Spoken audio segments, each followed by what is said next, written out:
Hello, everyone. Welcome to Happy Hour. It is me, Perri, and Maggie. As always, it's Monday night. Grab your drinks. I'm going to open mine right now. We have a lot to cover, from cut down weekend to we are in week 1. There's football this week happening. There's football happening in 3 days. Packers play on Sunday. So we're going to cover it all, or at least try to, in the hour that we have. Maggie, how was your long weekend? My long weekend was not relaxing at all, but it was very comforting to get a lot of work done in the new house. So busy, but I like progress and organization. So I felt very good about all of the progress and organization. It absolutely. Yeah. How was your weekend, Perri? It was very relaxing, the opposite of you. I did literally nothing and went to the beach for the first time all summer. So I rounded out the summer with my first beach day. But I'm back, ready to talk about some Packers. Okay, so cut downs happened. I know that we had our initial sort of guess on the podcast about who we thought would make the roster, who would go on the practice squad. We did pretty well. We tied, so no one's getting ice. Thank God. It's a wash. We tied. It's not going to be like a both of us thing. It's done. But we got 49 out of 53, so that's good. Yeah. I think that's pretty good. I know that you got like 52 out of 53 last year, so it's a little down. I'm never going to repeat that. Mm-hmm. But it was a surprise year. It was a weird year. We didn't have nearly as much information as we normally do, which is why there were a few surprises, I would say. I think the biggest surprise was Malik Taylor, right? Not Malik Turner. Am I going to consistently get them mixed up? I mean, one of the Maliks. What? No, my internet froze a little bit when you were talking, but yeah, no, the Malik Taylor was my biggest surprise for sure. And it wasn't even like, I know we talked on the show that maybe Jake Kumro would be like the last guy to latch on, and I had listed Irvin as a receiver and you had him as a running back, but I mean, good for him. Like, I, in my initial prediction, had him on the practice squad because of the familiarity that he had from 2019 being on the practice squad all season. So it makes sense. And for none of us to be able to see that consistency, by all accounts, hearing from Brian Gutekunst, he made a jump and he looked really good. So I'm excited to see him, if we get to see him actually in a game, because we don't have any preseason film to go off of.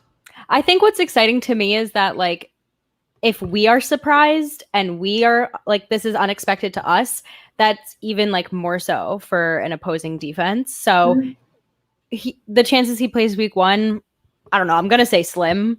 But he's still surprised. There's 0 film, there's 0 notes. So it's a nice wild card. We did lose our fan favorite in Jake Kumro. I know you and I both I put him on the 53 in the end, but didn't feel insanely confident about it. Yeah. So we were both sort of oscillating there, and ultimately I think he's going to the Bills. Yeah, and I mean, it felt like it was one of those things where we talked about this a little bit before, where it's you kind of know who he is, and he can be steady, he has good hands, but I think we both agreed that he was on our 53 because of the way that Aaron Rodgers talked about him.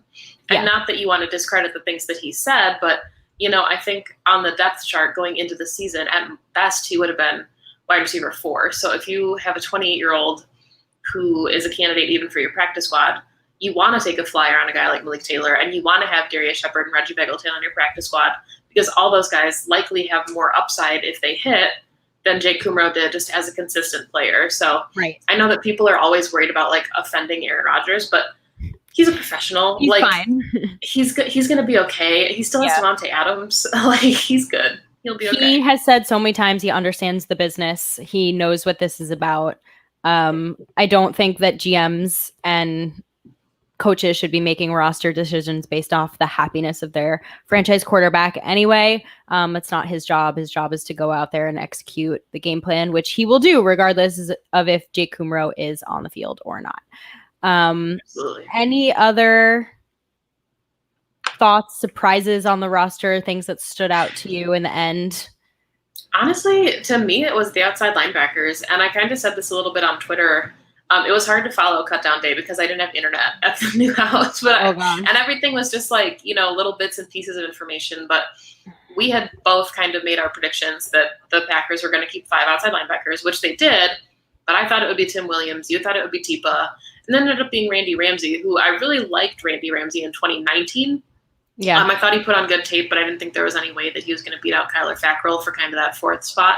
So it's nice to see him get his shot in 2020. But that outside linebackers room is like absolutely loaded. And I know Tipa's back on the practice squad. I don't know where Tim Williams is right now or if he's going to be elevated eventually. Like he's kind of just floating around out there right now. But yeah, but I think that was my biggest surprise was just the fact that they kept 5 and it was Ramsey, even though it was well-deserved. I think all 3 of them had really good camps. Yeah, no, I completely agree with you. I think the idea that there would be 5 was definitely agreed upon. It's just whether who ultimately they felt was ready for game day versus needed some time to develop.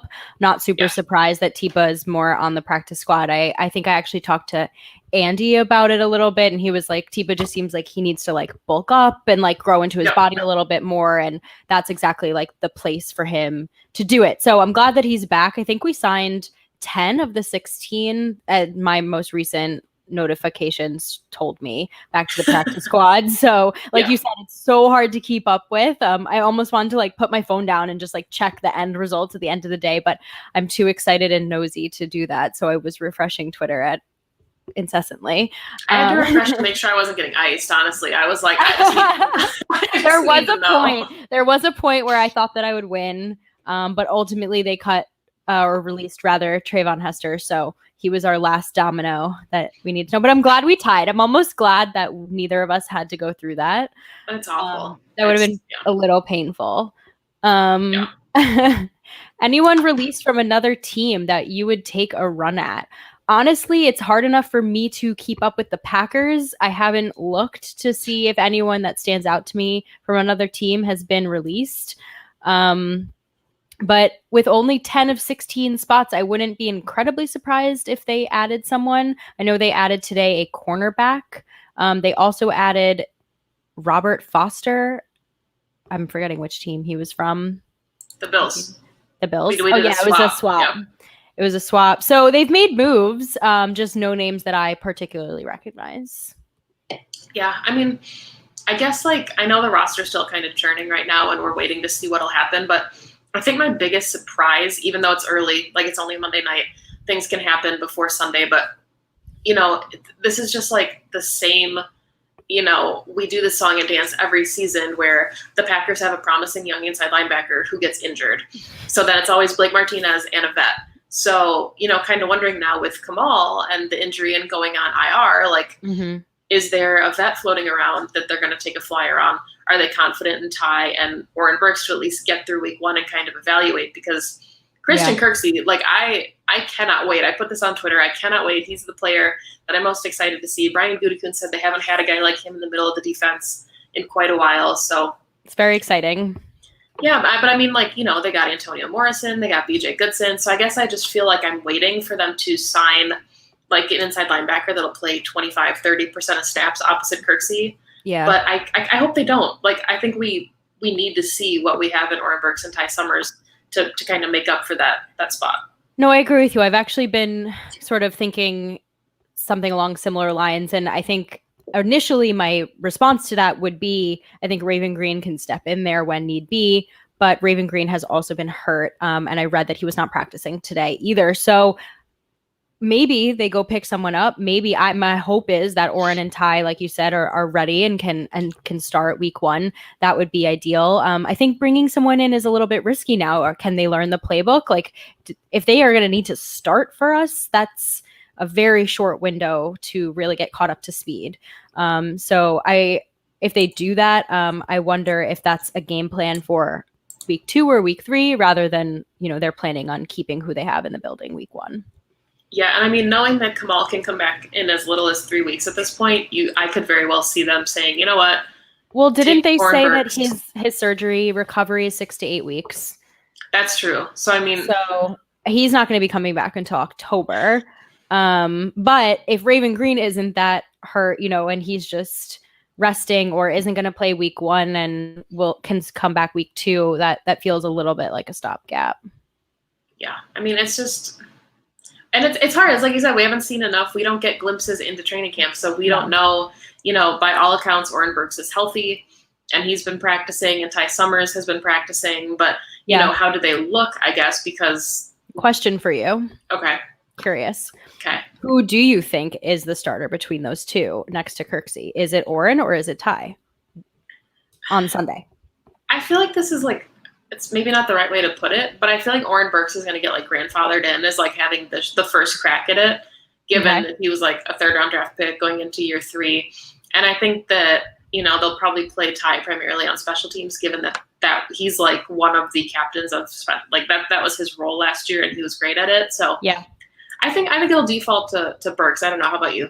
I actually was thinking it would be Ty. And the reason that I say that only is because Oren has been sitting out a few practices. Yeah. So I'm just wondering, based off of this most recent training camp, if Ty has shown sort of where he's a little bit ahead. But I agree with you that if they're both equally healthy, then it will likely be Oren Burks. I'm ready to see what he's got. I feel like we haven't really gotten a full picture. He hasn't given us the full Oren Burks story yet. And I want to see what they saw in him to pick him in 3rd round. It honestly wouldn't surprise me if we, start against the Vikings and we have, Kirksey and like Adrian Amos in the box. And then you have like Will Redmond and Darnell Savage, as your deep safeties. So I don't know. I mean, like Adrian is good at that. He's been serviceable and has done that in the past. And especially with Raven Green being, out, it's another possibility. We're just going to see more nickel and dime from Penton because, we don't see enough of that already. So is that a surprise? I don't know. That's the norm. Welcome. I just want to say welcome to everyone who's joining a little bit late. So happy to have you here. Hello to our normal every week watchers and to some new folks I see in the comments. Send in your questions if you have any. We're ready to answer them. So we're looking ahead to week 1 already. Like we're thinking about training camp and we're thinking about the roster, but we're also thinking about what this roster means to translate into week 1. We're going to play the Vikings, and obviously this is a matchup that we are quite familiar with. It's a divisional. It could mean a lot for the playoffs. Like I have a little bit of I think it's great to start out the season against a division rival, but I also think week 1 is such a kind of up in the air week for every team that for it to mean that much it's just a lot of pressure, I guess, is what I'm trying to say. Okay, Jacob, what is Green Bay's biggest advantage on Sunday? I love this question. It kind of segues into, I think we've talked about it quite a bit, but to me, it's just, the youth in the Viking secondary. And, I don't remember who tweeted about it today, but, Aaron Rodgers is great at the hard count. He's great at getting players to jump off sides. He's great at extending plays. His wide receivers know what happens if a play dissolves, how to, kind of create space and get open. And if you are not used to that at an NFL level, when plays break down and you have to cover for 6 to 8 seconds, that's advantage Packers offense. And it's not even from like, I think that their secondary will be talented, but I think, there's going to be growing pains, and that's the opportunity the Packers have to capitalize. And Rodgers is very, very good at finding the mismatch. He knows before the snap which receiver is going to have the mismatch against which corner. And I think even though our wide receiver core is a wild card, even though we still have Devontae Adams, we still have Alan Lazard, who made clutch plays last season. So whoever is against, the worst looking side of the field from a secondary perspective is probably where Rodgers is going to throw the ball. And if not, then we can run it up their throats again, like we did the second game last year. My answer to this, pass rush, baby.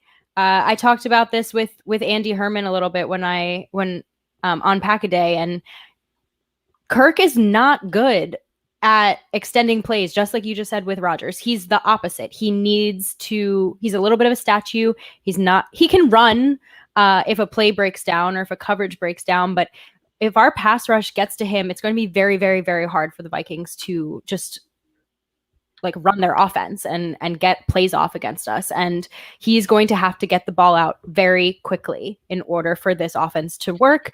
And I think that our edge rusher group in particular is going to be coming into this game with an absolute vengeance after all of the snubbing that has gone on this offseason. Not to mention they're just hungry and, go after every single play like it's their last. So I think one of our biggest advantages is just really stopping the passing game from the Vikings. Yeah, I mean, and what better, position group to do it than, Z and P, who, like you said, have been repeatedly snubs outside of even the top 10 in duos. And, I had mentioned Christian Kirksey as the guy that I'm most excited about, but I cannot wait to see Rashawn Gary and what he looks like, because he probably had like the best camp from everything that I've been able to read. And, going into his second season, I know that he's still behind two big guns, but Mike Pettin's going to scheme him, into the defense, and it's going to be fantastic. I love that he, in his last press conference, he said he didn't like what he produced on the field last season for the Packers. And he went back and he watched his film and he studied himself and he studied the Smith brothers. And I think he's coming in not just a different player from his body type and his athleticism, but like mentally. And that could really mean the difference. And oh boy, I'm excited. It's gonna be, I'm getting like the game chills. Yeah, it's just if he really, and it doesn't have to be, Rashawn doesn't have to give us an 8-sack season either for it to be a successful second year. Like he can just come in and apply pressure and allow, Z and Preston to get home, or allow Kenny to get home and really just help collapse the pocket even. It doesn't have to necessarily translate into a stat line, which I think he will. Yeah, absolutely. We've got a lot of questions right now. I know, we really do. All right. 1 to 10, how confident do you feel we secure a win on Sunday? You can go first. I'm giving it a 7 and a half. The Vikings are not a bad team. They have a pretty stout defense. I think up front is going to give us a lot of trouble. Our offensive line is still a little bit iffy and risky and a little bit unsettled. Thank you, to use Aaron's words, and also a little bit injury prone at the moment. So I think if we can get ahead of their pass rush, we will be okay. And I think if we can stop Dalvin Cook, we will be okay. I still question our run defense, but I still think that we have the edge. I just think the moving pieces on the Viking side is not to their advantage week 1. Yeah, I was going to say 7 or 8. I'm with you. And I don't want it to sound overconfident, but I think, kind of the things we talked about already with a really young Viking secondary, I think that they're going to be tested. I think that they will be really good. I think that the Vikings defense in general is good, but I think that they're going to take a couple weeks to kind of acclimate. I think that Yannick is going to be fascinating to watch. Yeah. The Yannick-David Bakhtiari matchup is going to be really interesting. And then Daniil against, I guess, whoever's on the right side of the line. But yeah, I still say 7 or 8 just because I think, like you said, there's a lot of growing pains. And I think one of the biggest advantages that the Packers have this season is that they didn't have a lot of turnover. And, yes, right tackle, they downgraded, but, Christian Kirksey, by all accounts, will be an upgrade if he can stay healthy. So I think that their biggest advantage is just the consistency of they're in year 2 of Matt LaFleur's offense. They're not new to the scheme. They have a lot of the same core players. So yeah, it's their game. It feels like their game to lose a little bit. Yeah. Just because you're right with the consistency and the continuity and on our side. And Rodgers seems confident as hell. I don't know. Something's different. Something's different. I don't know what it is. Whatever he watched and saw and fixed. Really looking forward to seeing what it does, translates to on the field. I really love Fred's question that I completely agree that Aaron Jones is going to be utilized more in the pass catching. He was fantastic when he was lined up out wide last season. Do you think he has more receiving touchdowns over rushing touchdowns? I'm going to say no. But I think he has more receiving touchdowns than he did last season. But I think overall he is still a running back. He's still a wonderful running back and he's nasty in the red zone. So I think he still has more rushing touchdowns. Yeah, but I could see it being more balanced. Like I get where Fred's coming from. I don't think it'll be like 19-4. I think it'll be like 8-6 or something, and it'll be a lot more balanced. I think we'll see, and I think Jamal Williams will have more receiving touchdowns than rushing touchdowns. That is a good. I'd bet that. I would put money on that. Yep. So Big B, put it in the books. Jamal Williams will have more receiving touchdowns than rushing touchdowns. This is a really interesting question as well. Teams, Aaron Jones has shown what he is. Yeah. We think, I don't know if the league thinks, but we think that he is now someone that the defenses plan against. True. Yeah. Okay. Do you think the success on play action will be much higher this year, given that they will be planning for a rushing attack by Aaron Jones? I really like this question. And part of the reason that I like it is because we've talked in the past about what this kind of balanced offense could do to, prolong Aaron Rodgers' career and his health. So, yeah, I mean, I guess I do think that it'll be more successful because, if it's not Aaron Jones, you could basically sub in Jamal Williams. We just talked about him and his pass catching. A.J. Dillon, I think, will prove that he has, the hands that we didn't get to see in college. So, yeah, I think that just the entire, even if it's like Josiah DeGuara as an H-back, I think that just the versatility of that every player will bring in this offense. Yeah, I think absolutely we're going to see a lot of like unique looks from Matt LaFleur with play action. I completely agree. Yeah, I think it adds in an element that we were slowly starting to get to at the end of last year, but couldn't fully flush out. For whatever reason, our offense was stalling out last season. We saw it in the third and fourth quarters. We couldn't really finish and complete games. So I'm hoping that this factors in to, some of the ways that we can sort of extend drives, convert more on third down, come out maybe with some bigger plays that we were missing on last season. I apologize. My buzzer is going off. If you can hear that. I didn't hear it. No idea who could be at my door right now. And yeah, that's my answer. Sorry, I got very, I was unexpected. Just off your game. Yeah. Threw me off. It's like the beer delivery. No, that's not supposed to come for another week. That would be a blessing. All right.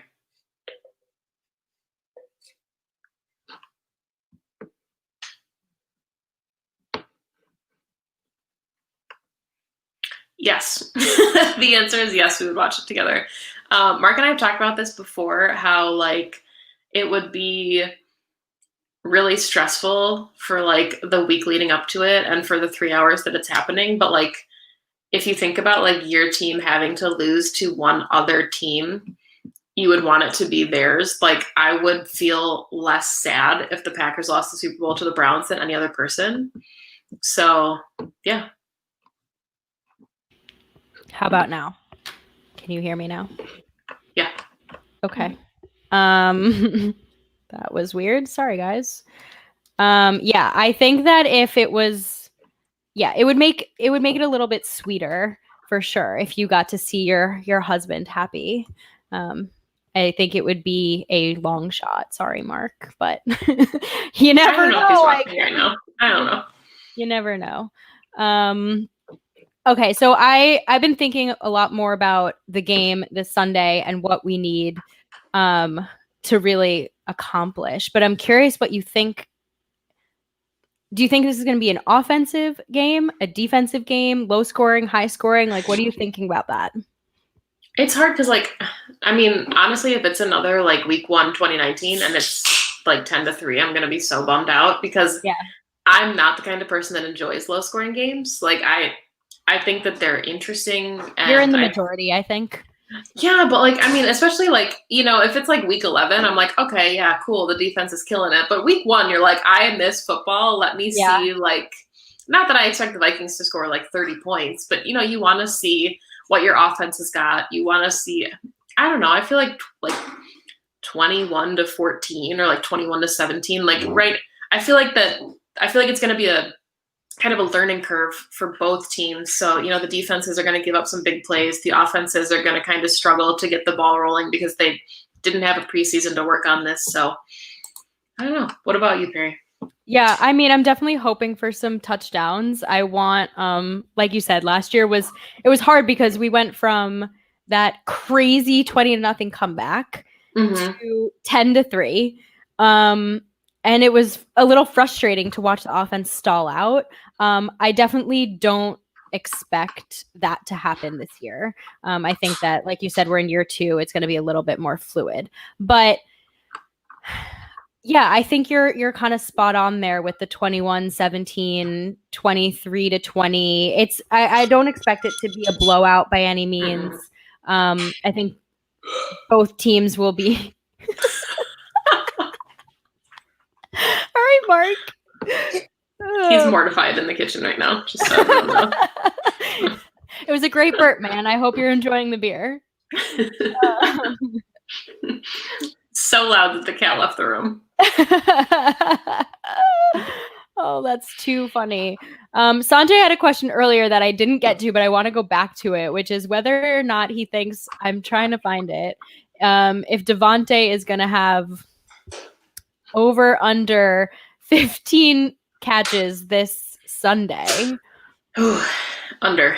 Yeah, I'm gonna go under because that's a lot, RJ. That's a lot. That's a lot. And you know that they're gonna look to him. Like the defense is gonna focus and plan around Devontae. He's pretty much not the only thing, but he's a consistent thing that they know how to plan for.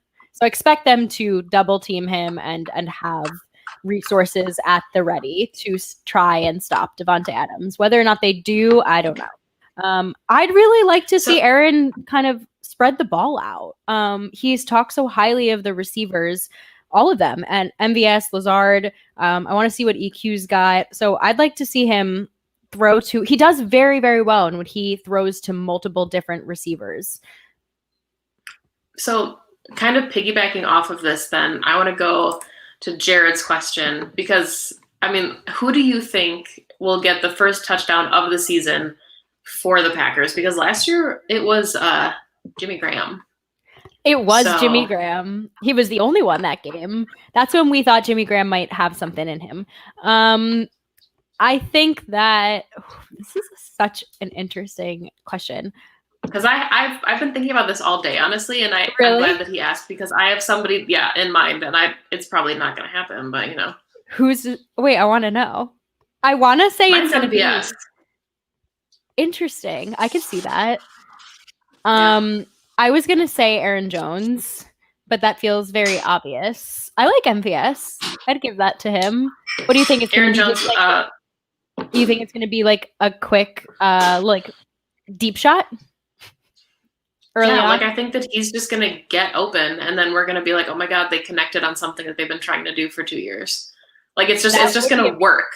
That would be amazing. That's very optimistic. That would be great. I think I'm going to go with Aaron Jones. It's a safe pick. Maybe I can do rushing or receiving. Rushing. Okay. Yeah. Okay. So my obscure pick, I'm going to give it to Big Bob Tonyan. Ooh. Because I think I do think that he is going to be in there to start. That is maybe it's a hot take, but I do think it's going to be Mercedes Lewis and Tonyan in there. I've heard nothing about Jace in the training camp, which means nothing. He could come out and slay and be a total slay. Like he could come out and light the field on fire. I don't know why you think that's funny. And but I think the word slay made me laugh. Okay. Not Darius Slay, just Slay. Absolutely. No. Is but MVS obscure? No. Okay, then my obscure pick is AJ Dillon on the 1 yard line. Oh, that's good. That's also quite possible. Just punch it in. We were so bad from the 1 yard line. Do you think that AJ Dillon is the key that unlocks us being able to actually punch the ball in at the 1 yard line? Yeah, Mercedes Lewis is your lead blocker. Yeah. Absolutely, AJ Dillon's getting in there. Yeah, I agree. I'm excited now. You're excited now? I love this question. We're going to switch over to the defensive side of the ball now. Total turnovers forced by the defense in the game. We'll go in the game. 2. I was going to say 2. I agree. Of course you are. I was going to say too. I think that it'll be there will be a fumble recovery. Okay. And I think there will be an interception. Who?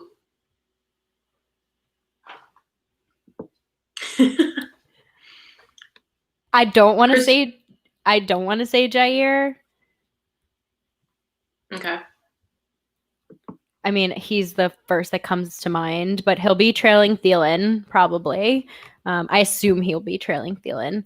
And Kevin will be on Justin Jefferson. I'm going to go Darnell Savage. All right. My pick's going to be Christian Kirksey. I knew you were going to say that. We should be writing these down. Actually, I'm going to write these down. Okay, bet. No, I'm so serious. No ice. No, we're not going to do anything with it. I'm just curious if we get it right. All right, first TD, we're going with. I'm going to post these later, and we'll see who wins.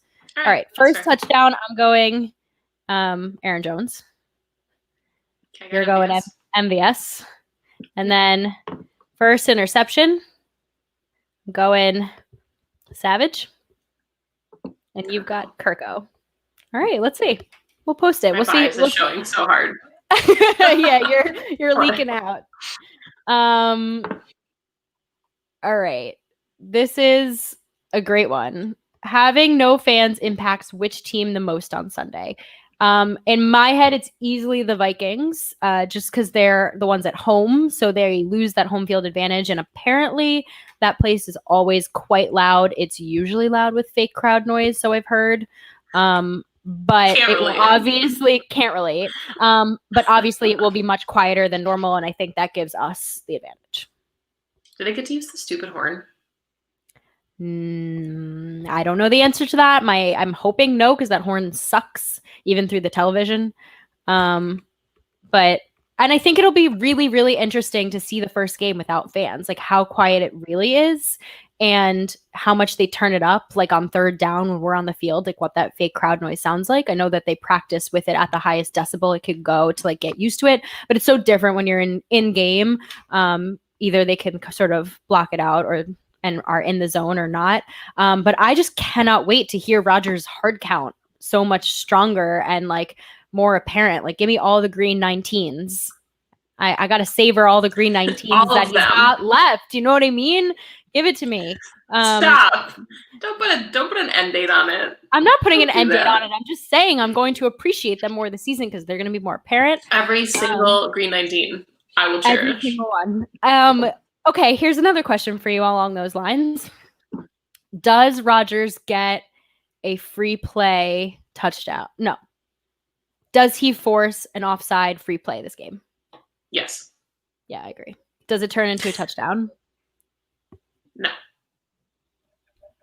If I was optimistic, I would say it turns into MVS's first touchdown of the season. He gets him on the first drive. Some new guy on the D line just jumps. Oh, that would be great. It's Yannick. Yannick jumps. That's the fairy tale. That's the fairy tale. I don't think that's going to happen. Harry, don't do that. Really interesting question. I'm loving these questions today. Ooh, they're really good. I'm going to go under 120. 120 is high. I'll give him over 100. Yeah. I'll give him over 100. Yeah, 110 feels right. I don't know why, but it just feels very balanced. Like I think he's going to be able to move the ball really well, but I think that there's going to be that kind of level of needing to get on the same page as his receivers. So they're going to have a couple drop balls. That I like that explanation. I just think we're going to lean a little bit heavier on the run game to start the game, just like test out the defense. So I don't think Rodgers' stat line is going to be as crazy as, say, like the Raiders game last year. But I still think he's over 100. I think maybe he throws for two touchdowns, somewhere in the 200 yards, because that means that Aaron Jones and Jamal Williams and maybe A.J. Dillon are going off. Your husband sent in a great question. Thanks, Mark. Yeah, great question, Mark. Is there a trap game for the Packers this year? An opponent that you think is sneaky good? I'm trying to think of who we play. I was going to say, I kind of cheated because he's asked me this in person before we've talked about this, but... Okay, I want to hear your answer, though. I mean, like, honestly, The Panthers would probably be mine. And it's not that I think the Panthers will be bad, but I think going into the season, or even into the schedule release, it was like, okay, you can probably circle that as a W. Like, new head coach, they have Teddy Bridgewater now, but that offense is loaded. Yeah. They're kind of rebuilding the defense, but I think if you're talking about like a trap game that you don't expect, like the Saints and the 49ers, like that wouldn't be a trap game. No. So to me, or even the Titans, like I kind of thought about the Titans, but yeah, to me it's the Panthers would be like a sneaky good team. My answer is the Colts. And I think it's because I just never underestimate Phillip Rivers. Only very recently he had one of his best passing seasons of his career. They made it pretty deep into the playoffs. I think that T.Y. Hilton and Michael Pittman Jr. and their run game is not one to sort of mess around with. They have one of the best offensive lines in the league. So I think that's actually going to be our toughest day pass rush wise. And when you minimize our pass rush, you minimize what we can do on defense as a whole. So I think it's the Colts. I don't think they'll overlook them, but that's my answer. I think it was Andy Herman too that had said that like one of his favorite matchups going into the season was Kenny Clark and Quentin Nelson. And I could not agree more. That's like, you talk about like one of the premier offensive linemen, especially along the interior. Like we always talk about tackles. Guard is so underrated. Like Quentin Nelson and Kenny Clark is going to be like the dream matchup, I think. It's the dream trench matchup. Are we using a tight end or a running back or both to help on the right side? I'm going to go tight end. I think this is what we have Marcedes Lewis for. This is his bread and butter. I don't know if you guys have seen photos of Marcedes Lewis, but he is ginormous. He makes Aaron Rodgers look small.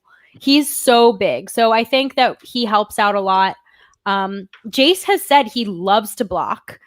So I wouldn't be surprised if Jace is in there initially helping block on our weak side. Yeah, and I mean, I think like, I know that Jake Kumro obviously is no longer with the Packers, but he was blocking Jadeveon Clowney. Like, if you are going to play for Matt LaFleur, you're going to block. Like, it doesn't matter if you're a wide receiver or a running back or a tight end. So I think definitely Marcedes Lewis is going to be in there. Especially, I mean, I wish there was a video of it, but the fact that he, like, laid out Rashawn Gary in a rep in practice, like, I wish I could have seen that because that would take a lot. And that's just kind of the caliber that Marcedes Lewis can play at. So I think it'll be tight end, but I think that we've talked about this, like there's going to be a lot of 12. It's going to be a lot of 21. So I think that, Matt LaFleur is going to be multiple and there's going to be a ton of different guys kind of playing that support role along the right side.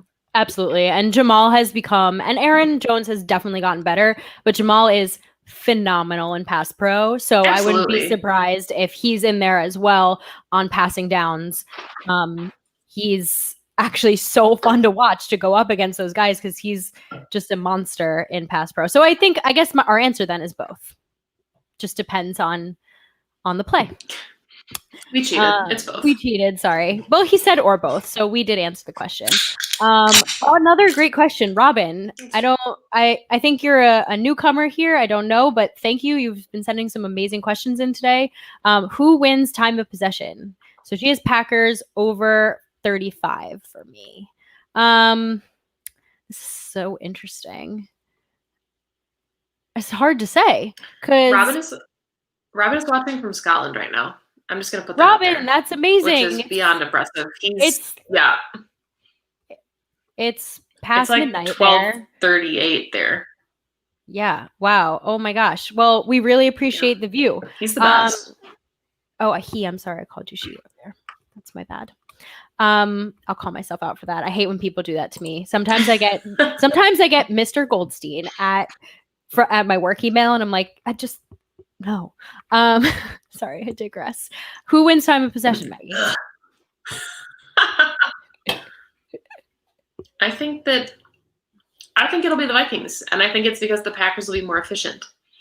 So I think that our defense might get gassed by the end of the game. Like, I think that this is going to be kind of a grinder, but I think that the Packers will be efficient on offense. I like that. Maybe answer. I'm just projecting. You are. Like, everything I want to happen is like. Yeah, I mean, I don't know. I think if they get Dalvin Cook going, it could be the Vikings. I agree with you. It also, it can oscillate. It oscillates either way for me, because that's something actually the Packers are quite good at, which is having long drives. I don't know. I have to put an answer. I think I'll agree with you. We'll go with that. No more bets. Okay. I like that. Yeah. No Lambeau leaps this year, unfortunately, Jamie. Big B, yes, Jamal was the GOAT. Guess at the Packers NFC North record. 4-2. That's what I was gonna say. Yeah, I think the Bears. Yeah, I think we sweep the Bears and we lose 1 to each of the Vikings and the Lions. Because the Lions. The Lions to me are hard to predict. I don't know what their team is going to look like, but Matt Stafford was phenomenal last year when he was healthy. And if they come back with that same energy and some of their new pieces that they've added on offense, I actually think they'll be better than they were last year. I'm not saying that they're going to be like contenders by any means, but they will definitely give us a run for our money. We barely beat them both times, and one of those times was David Blau.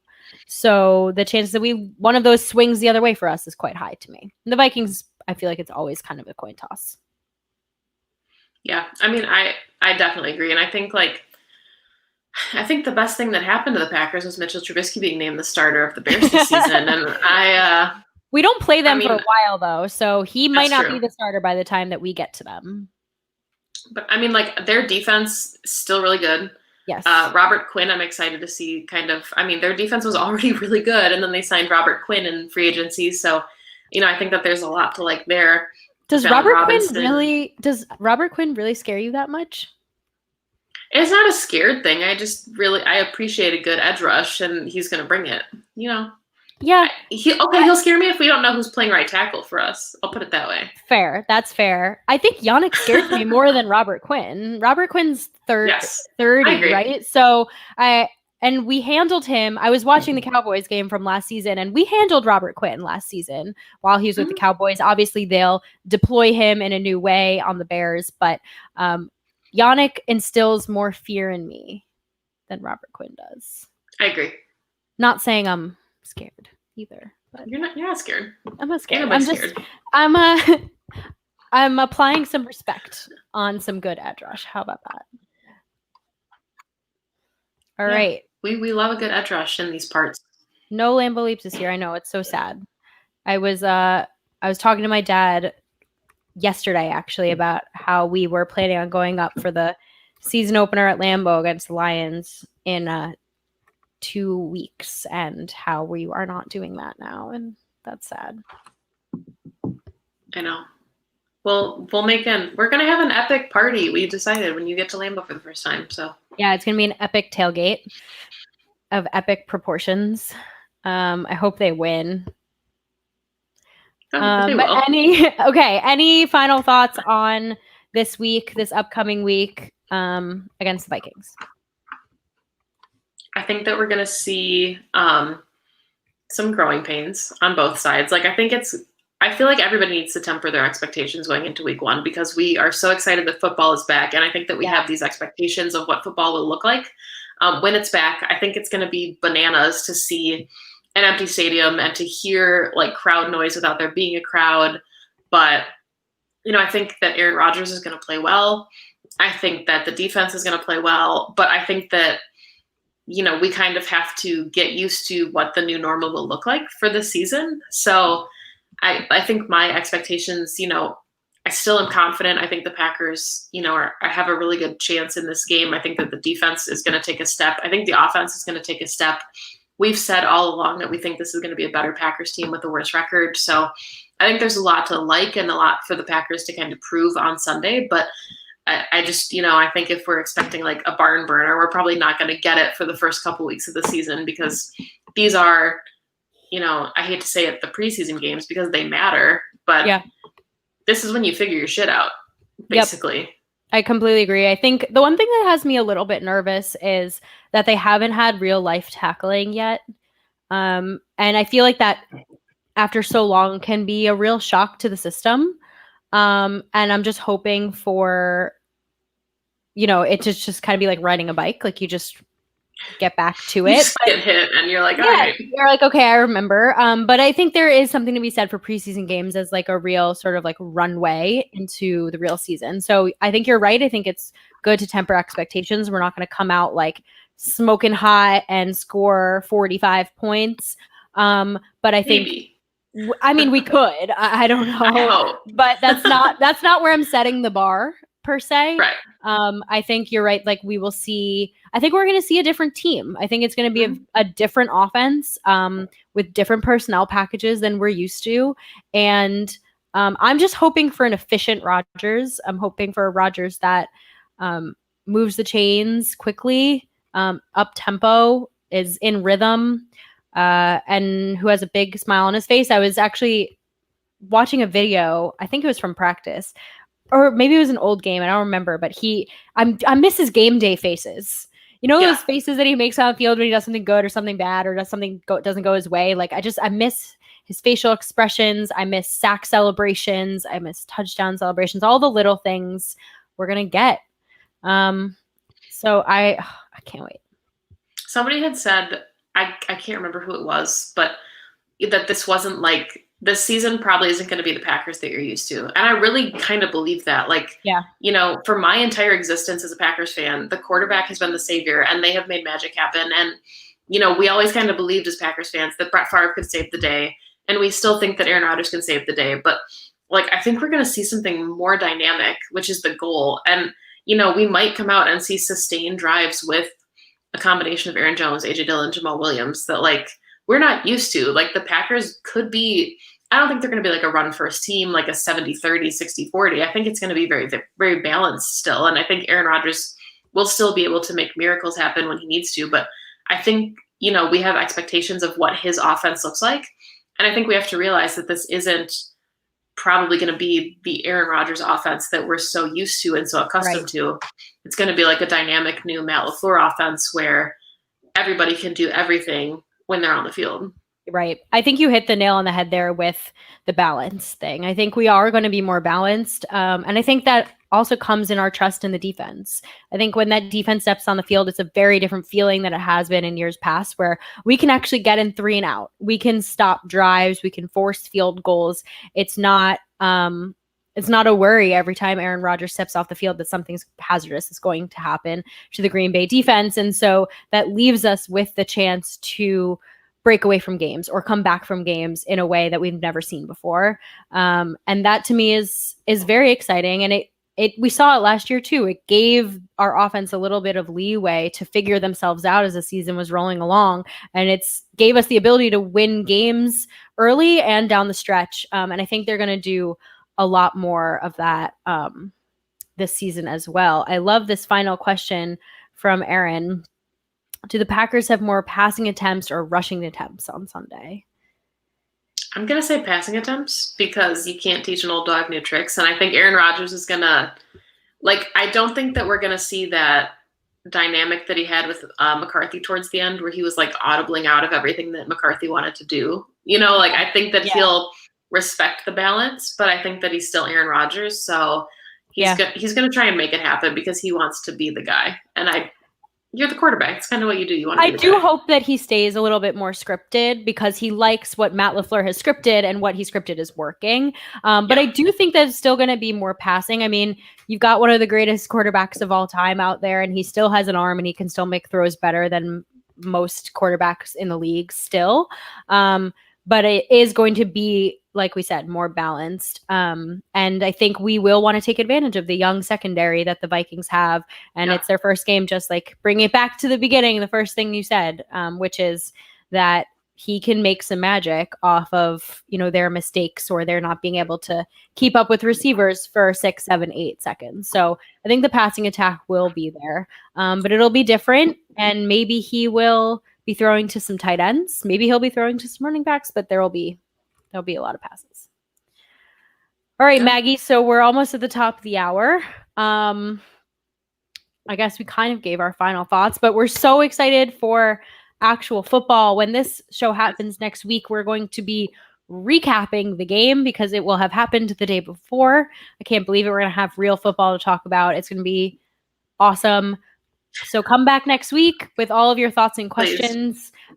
We will definitely be breaking down and everything that happens. Maggie, where can the folks find you if they want to follow all the amazing work that you do?